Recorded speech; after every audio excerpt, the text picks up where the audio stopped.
Deuxième talk de la matinée. Sylvain, tu vas faire des typos, c'est ça?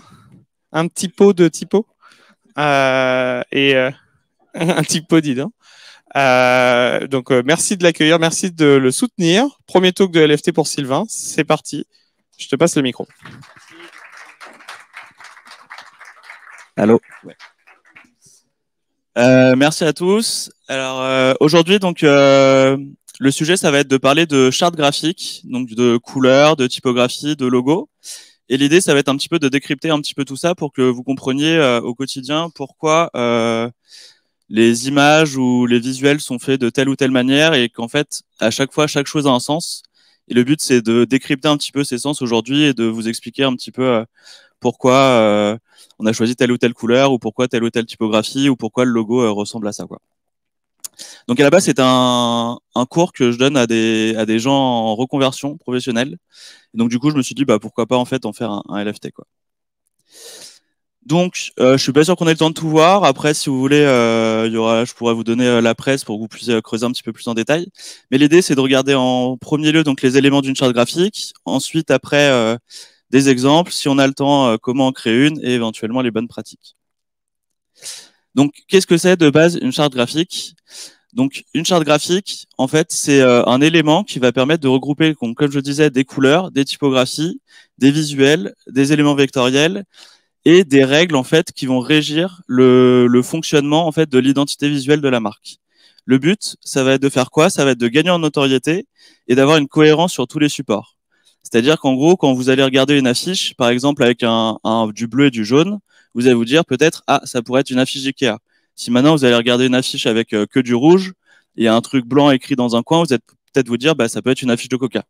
Le but, c'est ça en fait, c'est de pouvoir identifier rapidement en fait l'univers d'une marque sans forcément regarder dans le détail le visuel. Donc il y a différents éléments qui composent la charte graphique. Donc, comme je disais, on va commencer par la couleur, donc qui est quand même un élément assez important. Le but de la couleur, ça va être de faire quoi? Ça va être de donner un univers à la marque. Si par exemple vous regardez les images qu'on a sur le côté gauche, vous vous rendez compte qu'en fait chaque palette de couleurs indique un sens. C'est-à-dire en fait que votre cerveau va pas réagir de la même manière à certaines couleurs, et du coup vous allez pré-imprimer une sorte d'univers déjà par défaut par rapport juste à la couleur. Donc il y a un site qui s'appelle Adobe Color qui permet d'avoir des. Si je vous montre rapidement, c'est un site qui vous permet de pouvoir trouver des couleurs facilement quand vous savez pas trop comment ça fonctionne. Hop, si ça charge, voilà. Donc vous voyez, en gros, là on voit rien. Hop, on a un joli pop-up. Ça marche pas, ça marche pas. Oui, non. Génial. Hop. Mais en fait, le but de ce site, c'est de pouvoir en fait voir les couleurs complémentaires, découvrir des tendances de couleurs, etc. Et vous voyez, par défaut, lui, il vous donne, par exemple, si vous allez sur tendance, il vous indique un petit peu des couleurs qui peuvent faire penser à déjà des univers graphiques. Mais le plus intéressant, c'est qu'on va dans créer, par exemple. Voilà, ici, on peut choisir complémentaire et ça nous permet, en fait, par rapport à une couleur principale qu'on aurait choisie, de se dire lesquelles sont en théorie d'un point de vue scientifique, en fait, lesquelles sont les plus associées à cette couleur. Donc après, on peut augmenter la luminosité ou rendre la couleur un petit peu plus sombre. Et ça nous permet, en fait, de se rendre compte d'avoir une sorte de palette déjà par défaut de couleurs qui vont bien ensemble. Donc, je retourne sur la presse. Donc, vous pouvez aller voir ce site. De toute façon, tous les liens sont dispo. Hop. Donc, j'ai passé une slide. C'est cool. Ouais. Donc, je pense que vous avez déjà vu cette image. C'est tiré en fait de travaux de recherche de, je crois, Anne Sitten. Donc, c'est le cercle chromatique. Qu'est-ce qui montre ce cercle chromatique? Et ben en fait, qu'il y a 3 couleurs primaires qui sont le bleu, le jaune et le rouge. Et ensuite, quand on mélange donc en fait les couleurs primaires, donc par exemple, si on prend le jaune et le rouge, ça nous donne une couleur secondaire, donc le orange. Et pareil pour ensuite après le rouge et le bleu, ça nous donne du violet. Et quand on mélange les couleurs secondaires ensemble, donc par exemple du rouge et du violet, ça nous donne une couleur tertiaire qui s'appelle du pourpre. Voilà. Et ensuite, donc quand on a ce cercle-là, il y a des couleurs qui sont plutôt chaudes et des couleurs qui sont plutôt froides. Donc je vous invite, si ça vous intéresse, à aller voir ce livre, donc The Art of Color de Johannes Itten. Alors il détaille plein de choses, donc je vais pas rentrer totalement dans le détail, mais il y a une chose qui est aussi intéressante, c'est qu'en fait on estime la couleur en fonction des teintes qui sont associées autour. Si vous regardez l'image au début, là ici sur la partie de droite, c'est le même orange qui est au centre. Alors là, je sais pas si on voit très bien avec le Projo, mais en fait, on se rend compte qu'on a l'impression que celui-là est un petit peu plus sombre et que celui-là est un peu plus clair. Alors qu'en réalité, c'est exactement le même orange. En fait, c'est juste votre œil qui va percevoir une couleur différente. Pareil pour le bleu. Ici, c'est exactement le même bleu, sauf que là, associé à un rouge un petit peu foncé, on a l'impression qu'il est très clair, très peps, alors que il est un petit peu désaturé sur la partie de gauche.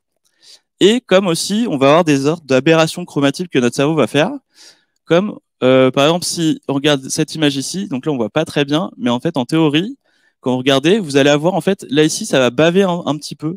Le jaune en fait, enfin le rouge en fait sur le violet va vous donner une impression en fait que ça bave et qu'il y a une sorte de un peu de couleur en plus, alors qu'en fait ça n'existe pas. Donc les couleurs, comment les utilise en fait en web par exemple, vous avez déjà dû entendre parler d'hexadécimal, je suppose. Et on a aussi des couleurs RVB, donc rouge, vert, bleu. Et quand on va être en impression, plutôt, on va utiliser du cyan, magenta, jaune et noir. Ou ce qu'on appelle aussi, enfin, où il peut y avoir aussi des pantones. La différence, c'est quoi? C'est qu'en fait, quand vous êtes sur un écran, c'est des diodes, c'est des LED, du coup, qui sont en rouge, vert et bleu. Et donc, c'est ça qu'on va utiliser pour pouvoir afficher quelque chose. Quand on est en impression, ça va être une grosse machine. On va mélanger 4 cartouches d'encre qui sont du cyan, magenta, jaune et noir. Donc, forcément, il y a une différence entre du cyan et du bleu. C'est pas exactement la même chose, donc c'est pour ça qu'en fait on a fait des liens entre deux différents types de manières de trouver une couleur.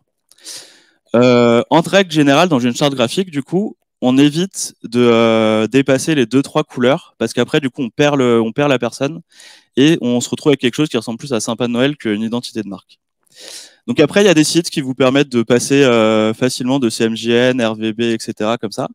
Et Pantone, en fait, à quoi ça sert? Pantone, c'est une marque qui a été déposée quand, en fait, c'est des gens, ils se sont rendus compte qu'ils en avaient marre de dire, bah, je comprends pas, moi, vous m'avez donné tel et tel code couleur en CMJN et je comprends pas, moi, quand c'est imprimé, j'ai pas la même couleur. Pourquoi? Parce qu'en fait, chaque imprimante est différente, chaque type de papier est différent, chaque type d'encre est différente, et ce qui fait que, du coup, on n'a pas toujours le même dosage qui sort sur le papier ou le papier n'imprime pas toujours la même quantité d'encre. Et donc, c'est pour ça que les gens, ils ont créé un truc qui s'appelle Pantone, qui permet d'afficher quelque chose à un écran et d'avoir exactement, en théorie, la même couleur sur le papier. Donc, par exemple, si on prend des couleurs donc sur un site internet, les couleurs, ça va servir à montrer des endroits clés. Donc, ça va être des pop-up, des zones de titre, des boutons, en fait, pour pouvoir indiquer à l'utilisateur où est-ce qu'il faut regarder, où est-ce qu'il faut aller. Donc là, c'est un bon exemple. Voilà, on a 4 sites internet. Quand on regarde un petit peu, donc en haut à droite, on a quoi? On a des couleurs qui sont plutôt vert, beige. Donc du coup, tout de suite, notre cerveau, je ne sais pas si vous, ça vous fait ça, mais moi, j'ai un peu l'impression de me dire, ah ok, on va sûrement parler d'écologie. Ensuite, après, en bas à gauche, on a des couleurs qui sont très peps, rouge, voilà, beige, etc. Plutôt chaudes. Et là, du coup, on est plutôt associé à une marque de prêt-à-porter. Et donc, vous voyez, en fait, tout de suite, en fait, les couleurs donnent déjà un ressenti, donc aident déjà à comprendre qu'est-ce qu'on va regarder, l'univers de la marque. Donc, en fait, c'est pour ça que c'est très important de les choisir en faisant attention parce que du coup, ça aide, en fait, sans rien dire, tout de suite, on comprend, ah, ok, on est en train de parler de tel ou tel domaine, tel ou tel secteur d'activité. Et en bas à droite, on retrouve donc une marque de location de voiture où là, on a des visuels donc noir et orange pour montrer un peu côté très corporate, très professionnel. Alors, on va faire un petit exercice. Si je vous présente ces couleurs-là, qu'est-ce que ça vous inspire? Voilà. Comment? Non, personne? Les soins corporels. Ouais, ok. Du maquillage, meublement, café. Ouais. Si voilà, donc en gros, ce genre de couleurs, effectivement, c'est plutôt des couleurs qui donnent un sentiment de haut de gamme et de sophistiqué, et en même temps un côté un peu confort. Pourquoi? Parce qu'elles sont un petit peu désaturées, mais en même temps, vu qu'elles sont chaudes et qu'on mélange à du noir, ça nous donne ce côté-là un petit peu sophistiqué. Deuxième exemple. Lego, Toys R Us, ouais. Donc des couleurs plutôt peps. Effectivement, en fait, ce genre de couleurs, du coup, qui sont très flashy. En fait, justement, le but, ça va être de montrer des choses qui sont de la joie, la bonne humeur. Donc, comme on peut retrouver effectivement dans des jouets, on n'a pas envie que quelqu'un soit dépressif quand il achète un jouet. Donc, voilà, l'idéal, ça peut être voilà pour des cartons d'invitation, des choses comme ça. Ça a l'air un petit peu plus compliqué. Ouais. Nature, montagne. Alors, effectivement, cette couleur, en fait, c'est des couleurs qui étaient un peu plus vintage, entre guillemets, mais qui reviennent à la mode. En fait, parce qu'elles sont légèrement désaturées. Quand on regarde le jaune, on regarde le bleu, on n'est pas sur des couleurs qui sont pures. On baisse un petit peu en luminosité. Et du coup, ça donne un petit côté un petit peu ancien. On pourrait voir, je sais pas, ce genre de couleur sur un site de vieux jouets ou des choses comme ça.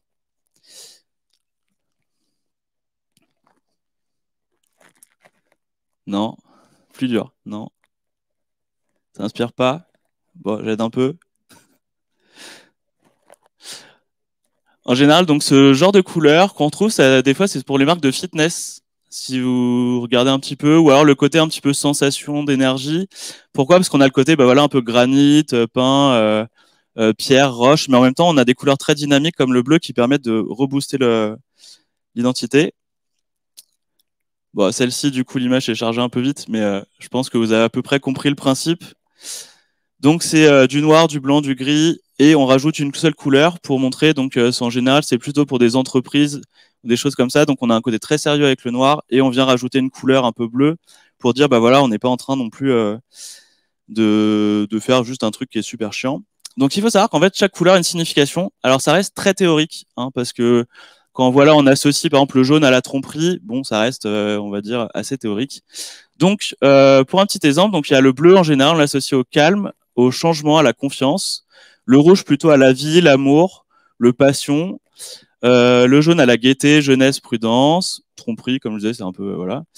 Le vert donc nature, croissance, espoir. Rose, féminité, douceur, romantisme, audace, naïveté. Donc voilà, s'il y en a qui sont un rose aujourd'hui, en théorie, vous êtes naïf. Donc voilà, comme dit, en fait, ça reste complètement d'analyse. Et ce qu'il faut savoir aussi, c'est que ça, c'est vachement dépendant du pays dans lequel vous allez être.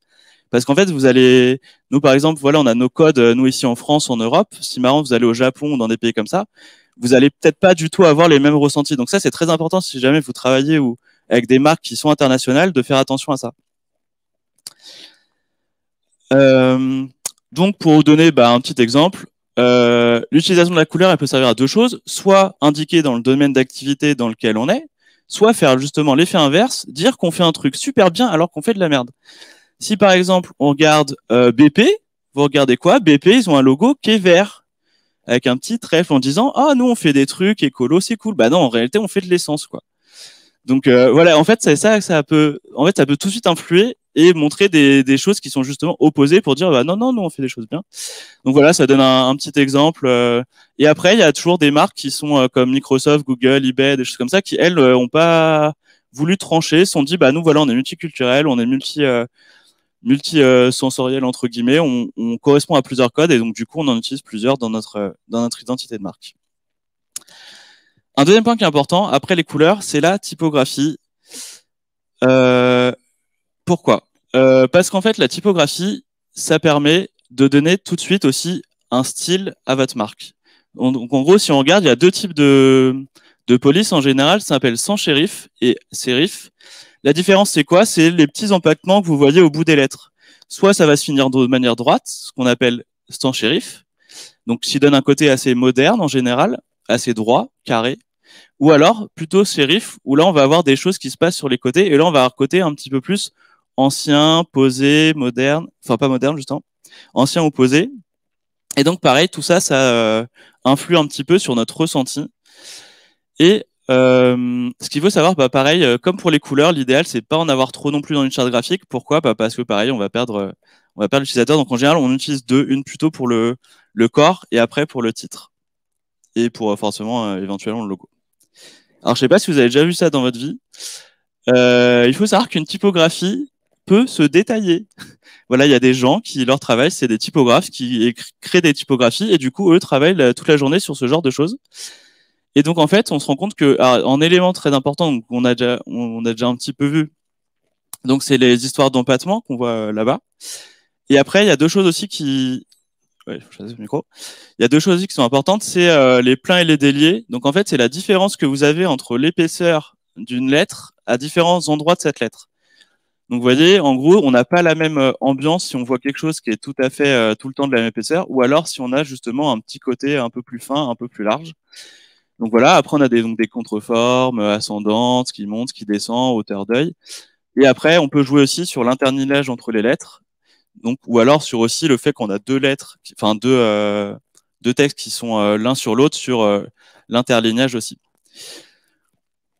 Donc voilà, donc tous ces éléments-là composent une typographie. Il y a un site qui s'appelle What the Font, en fait, qui est assez sympa si jamais vous trouvez une typo cool sur un site, un visuel, etc. Et vous dites, mais c'est quoi cette typographie? Ben, en fait, vous pouvez prendre une capture d'écran, aller sur ce site-là, What the Font, la charger, et en fait, il va essayer de vous trouver la police qui ressemble le plus, ou alors la police qui a été utilisée pour l'illustration que vous voulez. Donc, comme pour les couleurs, hein, bah, la typographie, du coup, ça joue un rôle important parce que si on regarde, bah, pareil, l'exemple de gauche, on se rend compte, alors là, on se rend pas très compte, mais on a une typo qui est plutôt assez, comment dire, pour la partie haute au niveau du titre, on est sur quelque chose qui est un petit peu comme de la terre, quoi, qui est un petit peu abîmé. On a une espèce de texture sur la police, donc qui va nous donner un côté un petit peu justement que c'est fait naturellement, etc. Et par contre, sur le site de droite, donc là, on voit pas très bien la police, mais en gros, on est sur quelque chose de très fin, de très droit, de très espacé, de très épuré. Et donc, on est plus sur quelque chose qui va ressembler à du luxe ou alors de la mode. Et vous voyez, en fait, si on aurait par exemple basculé la typographie de gauche sur la partie droite, je suis pas sûr qu'on aurait eu envie d'acheter la robe de mariée, quoi. On serait dit, ah, ils sont un peu chelous. Donc ouais, c'est pour ça en fait, comme les couleurs, c'est super important en fait, parce que tout de suite, on met dans l'ambiance, on est soit dans un style commun, ça va correspondre à tout le monde, c'est une marque populaire, ou non, on est sur quelque chose d'extrêmement premium, etc. Donc voilà, donc on a différents ressentis aussi, hein, donc en fonction des différents types de police, comme je disais tout à l'heure, avec le côté shérif, donc avec les empattements, on a plutôt un côté tradition, fiable, etc. Sans shérif, bah, vu qu'on est droit, on est plutôt stable, propre, moderne. Et la script, c'est donc on a plus l'impression d'avoir quelque chose écrit à la main, ce qu'on retrouve vachement dans les marques de mode en ce moment ou des marques de luxe.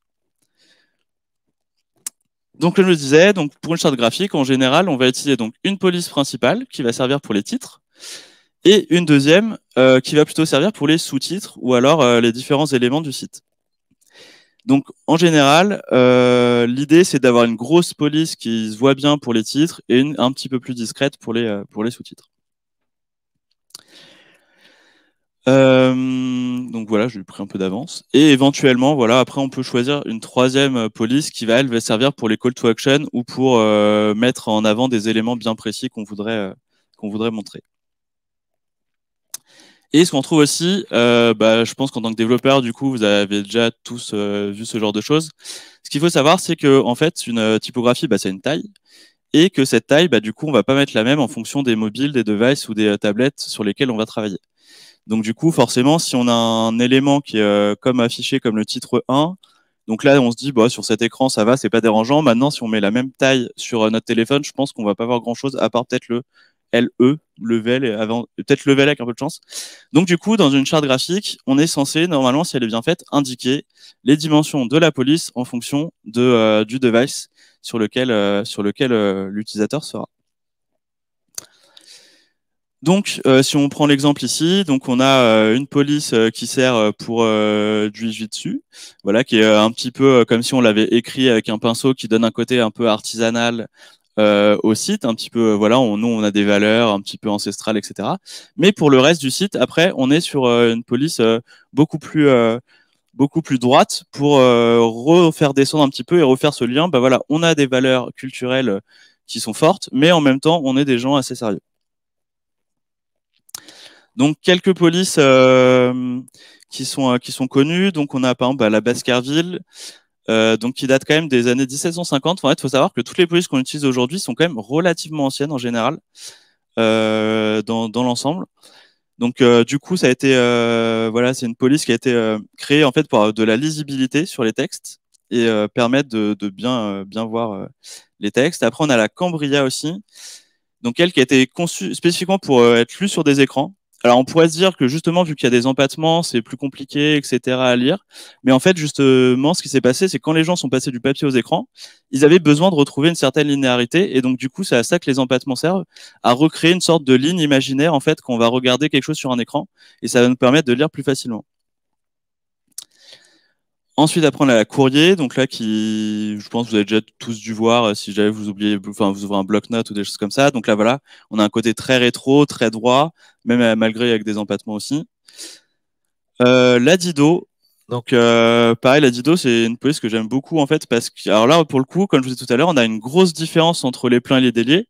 Si vous regardez en fait le haut, vous allez voir qu'en bas du haut, on a quasiment plus d'épaisseur, alors que sur la partie droite et gauche, là, on est beaucoup plus épais. Donc ça permet voilà de donner un style à la police. Et celle-ci, donc c'est celle qui est utilisée pour le magazine Vogue. Et comme je vous disais, en fait, cette police c'est vieille puisqu'elle date quand même des années 1700 aussi. Donc voilà, c'est ça qui est assez intéressant avec les polices, c'est qu'en fait, on peut se dire, elles passent complètement les époques et les âges, quoi. Après, on a la Garamond aussi, qui ressemble un petit peu à la Cambria. Et la Times aussi, que vous avez tous dû voir au moins une fois dans votre vie quand vous avez ouvert Word en 98. Voilà, et qu'en général, on utilise plus pour des choses qui sont un petit peu plus formelles, quoi. Et le dernier élément, donc le plus important, donc on a vu les couleurs, on a vu les typographies, et à la fin, il y a quand même le logo. Ce serait un peu dommage de passer à côté. Donc le logo, je regarde juste l'heure, ok, un petit quart d'heure. Alors il y a pas mal de choses à dire sur le logo. Un, il est primordial, parce que sinon on ne reconnaît pas notre marque. Donc si on n'a pas de logo, c'est un peu compliqué. Et le but, c'est de créer justement une impression forte et qu'on puisse reconnaître l'entreprise directement. Donc un logo, ça a des valeurs, comme les couleurs, comme les typographies. Un logo, ça doit véhiculer des valeurs et avoir un sens. Si je vous montre un exemple d'un site où vous pouvez vous amuser, qui pourrait dire, voilà, c'est un site qui permet de générer des logos de manière aléatoire. Donc on va tester. Si on met par exemple architecture, voilà, on pourrait se dire, cool, c'est bon, j'ai pas besoin d'un graphiste, je vais avoir un logo super en moins de 3 minutes, c'est trop cool. Hop, je m'en fous de la couleur, on s'en fout de tout ça. Hop. Voilà, moi, je veux un logo qui parle d'architecture. Hop, ça mouline, c'est parti. On a pas mal de trucs là. Donc voilà, en théorie, on dit toujours, ouais, ChatGPT, ça va remplacer le monde et tout, vous êtes tous morts, on va tous être au chômage dans 2 mois. Moi, le jour où je vois un logo comme ça pour un architecte, j'ai peur. Je pense que le gars, je le rappelle pas. Ou alors, il a intérêt à être très, très, très convaincant, quoi. Là, si on me présente ça, je me dirais un peu plus, ah, ok, il a l'air un peu plus solide. En fait, vous voyez, en fait, tout bêtement, avec la même chose, on se rend compte que, en fait, tout de suite, on a pareil, on a des ressentis. Si on regarde ici, je suis pas sûr que ça inspire trop confiance, quoi. Après, c'est votre avis, hein. Enfin, c'est le mien, mais après.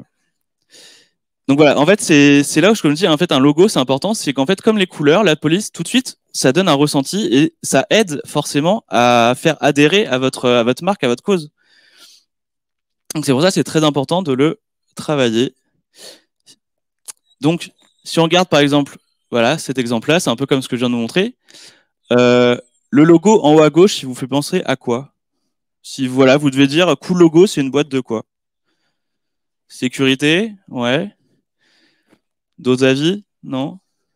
Comment? Chasseur, ouais. Maintenant, si on passe sur la partie de droite, c'est intéressant parce que c'est le même logo, mais juste on a switché les couleurs. Et on n'a pas le même ressenti, on va peut-être pas forcément voir la même chose. Ça vous ferait plutôt penser à quoi du coup à droite? De quoi? Crash test, ouais. C'est vrai ce qu'on aurait pu croire que ça pourrait marcher aussi pour la partie de gauche, hein. Et si on est plutôt sur en bas à gauche, on est moins sur les crash tests là peut-être. Mais... Marque de mode, ouais, quelque chose de plus fin. Et sur la partie de droite, en bas à droite, un petit avis, non? Voyage, ouais. Après, ça pourrait être un truc genre Kiloutou, hein, j'en sais rien. Mais donc en fait, vous voyez, juste avec le mélange de couleurs, typographie et de comment on met en forme et on présente les choses, et tout de suite, vous voyez, vous n'avez pas le même ressenti. Donc c'est pour ça que c'était ce que je vous expliquais, c'est super important de bien choisir ce qu'on est en train de faire. Alors les logos, il y a 3 types de catégories de logos. Il y a la première qui s'appelle les logomarques. Donc en fait, c'est juste des emblèmes de la marque et ça représente donc 6% des logos. Donc en général, c'est assez compliqué parce que justement, c'est un logo qui explique peu de choses. Donc en fait, il faut absolument que ce soit en raccord avec le nom de votre marque. Donc par exemple, Apple, on voit une pomme, c'est pas déconnant. Si on regarde Shell, effectivement, c'est un coquillage, pas trop déconnant non plus. Mercedes, alors je parle pas l'allemand, mais je sais pas si Mercedes ça veut dire étoile, peut-être. Mais si je vous montre ça, je suis pas sûr que vous disiez c'est une marque de voiture. Genre, donc c'est pour ça, c'est des logos qui sont en général assez complexes à faire. Et ensuite, il y a une deuxième catégorie, c'est des noms de marque. C'est-à-dire en fait qu'on va tout simplement écrire le nom de la marque dans le logo. Voilà. Donc en général, c'est 37% des entreprises qui utilisent ce système-là. Donc là, on voit Visa, Coca. L'avantage, c'est quoi? C'est que ça prend pas trop de place et on lit directement ce que le logo. Mais par contre, il y a intérêt à être vachement bon sur la typographie parce que du coup, elle va vachement jouer sur ce genre de logo. Et la troisième catégorie, c'est un mélange des deux mondes. Voilà. C'est en général donc 57% des logos. Et du coup, là, on va mélanger donc la police et un petit élément, un pictogramme, un élément graphique. Là où c'est plus compliqué dans ce genre de choses, c'est qu'en fait, faut pas que la police prenne trop le pas sur le pictogramme. Sinon, après, on va pas forcément se concentrer sur les bonnes informations. Et ce serait un peu dommage. Donc là maintenant, donc on voit que les logos, effectivement, donc c'est un élément important d'une marque, sauf que ça évolue au fil du temps. Parce que la mode, les codes graphiques, les ressentis des gens évoluent aussi au fil du temps. Donc les logos doivent aussi s'adapter. Pourquoi? Pour rester moderne. En fait, si jamais votre marque s'adapte pas et reste avec son ancien logo ou reste avec une charte graphique ou une image qui est ancienne, on va avoir l'impression que cette marque est ancienne. Et donc, le but, ça va être de temps en temps, régulièrement, de réitérer. Donc là, si je vous montre un petit site qui est assez intéressant, je suis tombé dessus ce matin. Si on regarde donc la marque Adidas, par exemple, donc ça, c'est le logo actuel. Voici le premier logo de la marque Adidas. Est-ce que vous pensez que si jamais on monte ce logo-là aujourd'hui, on aurait envie d'acheter des Adidas qui vont vous défoncer avec des crampons de 2 cm? Je sais pas. Amazon, le logo d'aujourd'hui, le premier logo d'Amazon, ils sont pas foulés, on a fait une rivière. Quand on voit une rivière, est-ce qu'on s'imagine que les mecs font de la livraison, etc. Est-ce que ça donne envie d'acheter chez eux là? Je sais pas. Apple, donc le logo qu'on connaît tous actuellement, le premier logo d'Apple. Si jamais j'avais ça derrière mon ordi, je suis pas sûr qu'on arrive à le graver au laser. Mais je sais pas. Donc pareil, c'est quand même ultra complexe avec l'histoire de la pomme, machin, Newton, etc. Burger King. Ça vend du rêve, hein. Genre ça donne envie. Hein. Genre voilà. Donc non seulement c'est un enfant, deuxième il est obèse. Donc je suis pas sûr que maintenant avec les codes qu'on a en ce moment, ça marche très bien quoi. Et on a un Coca de la taille, une taille vénère quand même. Firefox. Voilà. Ça, c'était le premier logo aussi. Bon, c'est un concept. Ikea. Alors moi, je vois ça, j'ai l'impression que c'est des gâteaux, les gars. Genre, ils vont me vendre des biscuits, genre fait maison et tout. Et McDo. Voilà. À l'époque, ils avaient, comme les burgers, c'était pas cher, le logo non plus. Voilà. Et alors Nintendo, c'est celui qui m'a le plus impressionné parce que honnêtement, on comprend rien. Ça, c'était quand ils étaient sur leur marché en local et quand on passe à l'international, on a plus l'impression que c'est un mélange entre Marlboro et un truc chinois, enfin japonais. Bon, c'est un peu plus complexe. Et Playboy aussi, c'est assez rigolo. Alors, on a toujours le lapin, mais il est un peu mis en scène. Voilà. Mais on retrouve quand même le peignoir, hein. C'est quand même important. Et alors, Twitter aussi, ça m'a impressionné. Waouh! Là, l'oiseau, il s'est craché, il a la diarrhée. Je sais pas ce qui s'est passé. Genre, voilà, Donc voilà, en fait, c'est pour vous expliquer qu'effectivement, bah, en fait, une charte graphique, ça évolue, ça bouge au fil du temps, parce que sinon, bah, on perd un peu les gens. Donc voilà, ce que je vous montrais, tous les là, on a les différentes déclinaisons par exemple du logo Apple. Donc voilà, en fonction des années, etc. Ils sont passés par différents types. Avant, dans les années 2000, le style c'était d'avoir des choses qui avaient beaucoup de formes, etc., beaucoup de profondeur, comme si c'était réel et tout. Maintenant, on s'est un petit peu plus calmé et on est revenu sur des aplats. Pareil, le logo de Shell, par exemple. Alors, vous voyez, en 1900, bon, on était beaucoup plus à l'époque dans l'illustration, forcément, parce qu'il n'y avait pas d'informatique. Après, on voit qu'avec l'arrivée de l'informatique, on a un petit peu plus affiné les courbes, affiné les formes. Le logo Google aussi, je n'avais jamais vu le premier logo en vrai de 97. J'avais déjà vu celui de 98, mais pas 97. Ça nous rajeunit pas. Et donc, vous voyez, au fil du temps, pareil, eux, on est passé d'une typographie donc qui était avec empattement à une typographie bâton pour montrer que justement, on est quand même une boîte moderne chez Google. Et on a un peu simplifié les couleurs, quoi. Donc Ikea que je vous montrais, mais ils sont quand même passés par différents trucs avant, hein. Et effectivement, c'était rouge avant d'être bleu et jaune. Et voilà aussi quelques exemples. Donc par exemple Thierry Mugler, où là les marques de luxe maintenant ont décidé de simplifier un petit peu aussi leurs trucs pour pareil s'adapter au web, hein, parce qu'à l'époque ils étaient quasiment pas sur le web. Maintenant ils sont un peu plus, donc du coup ils ont décidé de faire des choses un petit peu plus carrées. Et Airbnb, pareil, Spotify, Pinterest, on essaie de simplifier au maximum. Alors le problème, c'est que maintenant, le logo, c'est dur de le différencier, quoi. Quand on regarde un petit peu Airbnb, Spotify, Pinterest, les nouvelles versions, en fait, c'est juste sur de la police, ça joue un petit peu sur quelques détails. Du coup, ça devient un peu plus compliqué de sortir du lot, quoi.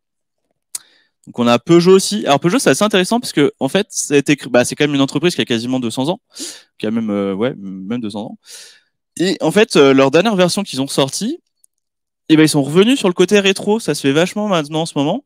C'est en gros, alors personnellement, je suis pas spécialement fan, mais on revient en arrière. En fait, on essaye de dire, bah voilà, maintenant on est dans une génération qui va très vite, tout est connecté, tout est moderne. Bah non, nous on est moderne, mais ça fait quand même 200 ans qu'on existe. Donc du coup, comment on fait pour montrer ça? Et bah du coup, on fait un logo OK épuré, mais qui reprend les codes du premier logo de 1800 ou 1930, quoi, pour montrer, bah voilà, on est une marque moderne, mais qui existe depuis longtemps, donc faites-nous confiance. Et ensuite, en complément du coup du logo, de la couleur des typos, on a ce qu'on appelle des éléments graphiques. Donc, on va définir là ici des éléments qui vont nous permettre de compléter l'univers de la marque, donner encore plus de sens à celle-ci.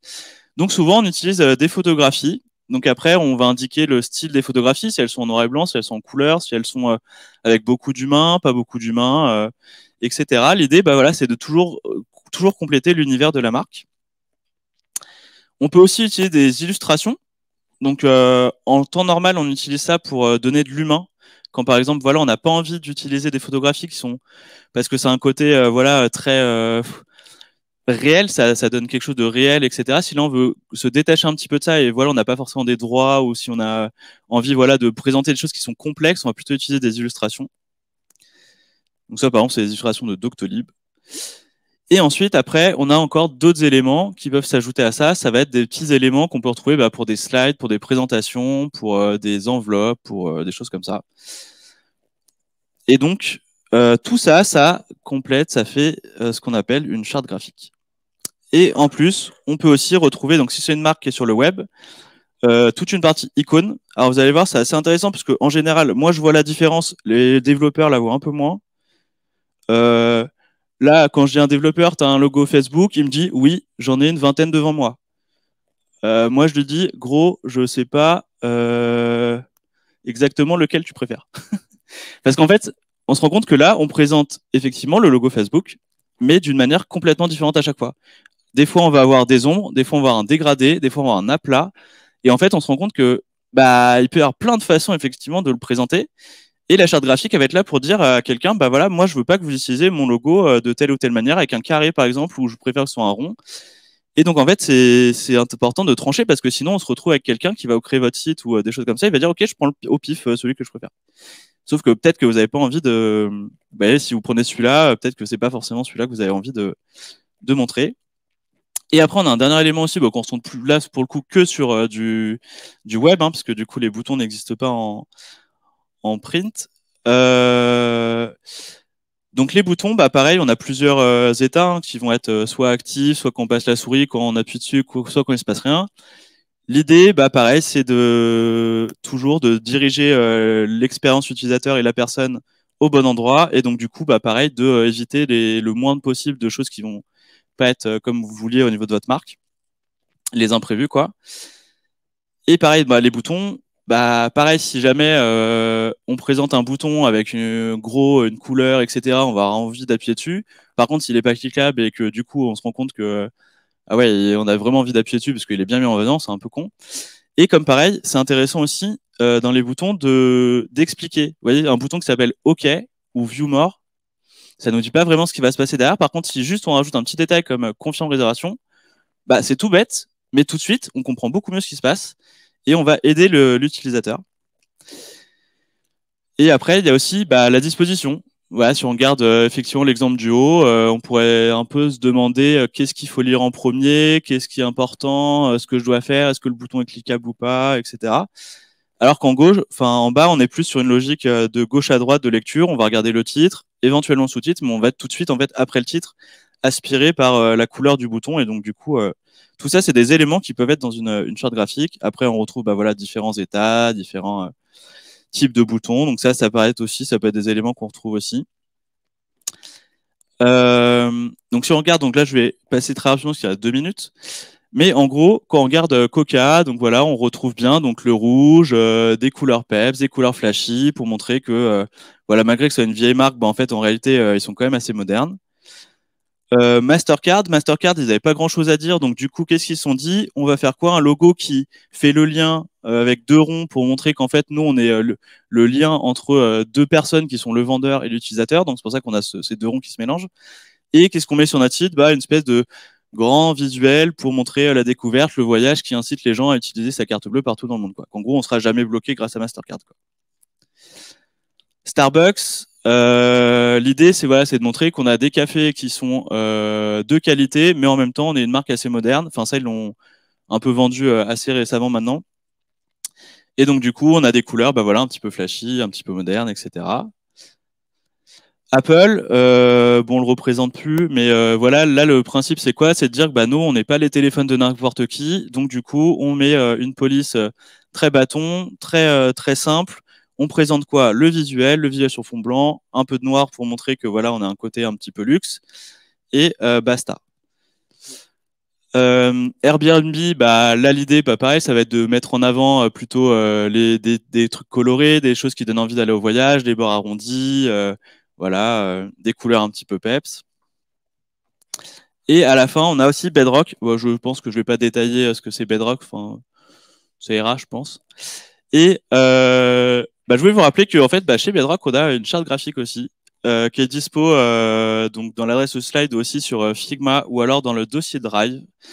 En fait, vous avez dans un dossier qui s'appelle Branding Kit, en fait, où vous allez pouvoir retrouver bah, les typos de Bedrock, des templates de PPT, des signatures d'email, des kits pour les intervenants, la charte graphique, des showreels, des vidéos, des photos, etc. Donc en fait, si vous avez besoin de matériel pour créer des choses qui ont un rapport avec Bedrock, je vous conseille d'aller dans ce dossier parce que du coup, vous trouverez bah, toutes les infos qui vont vous permettre de créer une presse ou créer des choses qui ressemblent à Bedrock et pour pouvoir que les gens nous trouvent relativement facilement. Je sais plus où j'en suis là. Voilà. Et après, en dernier, vous pourrez regarder, c'est des exemples de chartes graphiques qui ont été faits. Alors, vous verrez, la Cour des comptes est super détaillée, c'est super intéressant. On pourrait se dire que c'est un truc qui est mal foutu. Et pourtant, pas du tout. Comme quoi, l'argent public est bien investi. Donc voilà, si on regarde très rapidement bah, la Cour des comptes, on voit quoi? Qu'il y a bien le logo, on le présente de différentes manières, juste le monogramme ou avec du texte. On présente les cas où on n'a pas le droit d'utiliser, ce qu'on peut faire. Ensuite, comment il est mis en avant, les typographies utilisées pour les titres, pour les textes. Hop, pareil avec un petit exemple, ce qu'on n'a pas le droit de faire non plus. Les couleurs. Et effectivement, on se rend compte, en fait, après, et eux, ça allait pousser le truc aussi un peu plus pour le web ou pas. Ils détaillent aussi même comment ils construisent les sites internet, la version responsive, la version mobile, comment ils construisent l'assemblage de tout ça entre le logo, le texte, les couleurs. voilà, s'il y a différents types de documents, etc. Donc, vous voyez, leur charte est assez complète quand même. On a aussi, on retrouve justement les boutons, la navigation. Donc en fait, une charte graphique, comme je vous dis, ça peut être un élément, enfin, c'est pas forcément fermé. On peut y mettre le max d'éléments possible pour que, en fait, les gens qui vont travailler pour vous, ils sachent exactement quoi faire. En fait, normalement, en théorie, quand on lit une charte graphique, on n'a pas à réfléchir, on a juste à appliquer bête et méchamment ce qui est écrit dedans, en fait, voilà, et non, tout est détaillé, quoi. Et effectivement, quand on regarde un petit peu, voilà, dans le détail, on se rend compte, bah oui, qu'on a un côté un petit peu, assez ancien entre guillemets par rapport à la police qui est utilisée, mais quand même assez moderne au fait qu'on utilise des formes rectangulaires avec des formes droites. Voilà, écoutez, je crois que je vais pas vous embêter plus longtemps, je vais laisser les autres parler. J'espère que vous avez apprécié et que vous avez compris un petit peu plus le fonctionnement de tout ça. Voilà, merci beaucoup.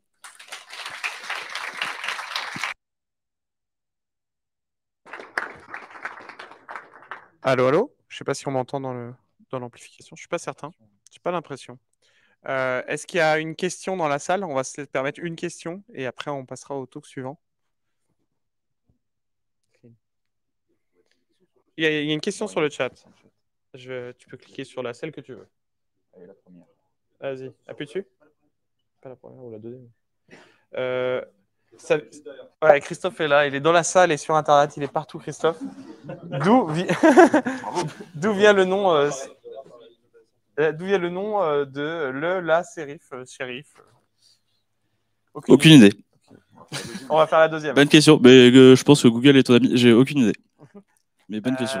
Est-ce que tu peux revenir sur l'histoire de Comics sans MS? Non. Comics sans MS, c'est pareil. En gros, ce qu'on voit, c'est comme l'évolution des logos. En fait, on a découvert la Comics sans MS parce qu'on avait tous marre de voir du Times partout quand on était sur Word.